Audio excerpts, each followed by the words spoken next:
ওয়ালাইকুম আসসালাম। জি, আপনি এখানে আসছেন কেন আজকে? আজকে আমার দুই মেয়েরা আসছে, মিছিলে আসছে, আন্দোলনে আসছে, তাদের সাথে আমি বের হয়েছি। আচ্ছা আচ্ছা, আপনার মেয়েরা কি করে? দুইটা মেয়ে কি করে? আমার বড় মেয়ে হচ্ছে ভার্সিটিতে পড়ে, আইবিতে পড়ছে, আর ছোট মেয়ে হচ্ছে ক্লাস 8-এ পড়ে। ক্লাস 8-এ পড়ে। আর ছেলে? ছেলে না, দুটা মেয়ে। দুটা মেয়ে।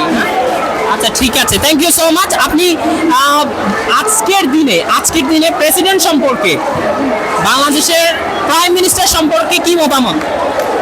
আমরা হচ্ছে সব প্রথমত বলতে চাচ্ছি যে আমরা মানে এক দফা দাবিতে নেমেছি, আমরা ওনার পদত্যাগ চাচ্ছি। আচ্ছা আচ্ছা ঠিক আছে, আচ্ছা, পদত্যাগটা চাচ্ছেন কেন?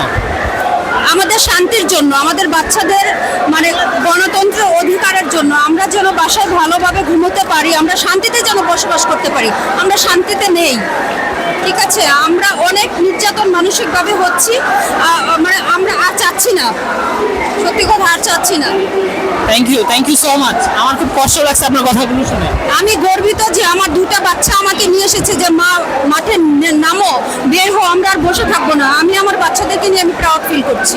এই যে দেখেন, ঠিক আছে, আমার আম্মার ওড়না নিয়ে আসছি, আমি লাল ওড়না নিয়ে আসছি। হ্যাঁ হ্যাঁ, thank you so much. Welcome.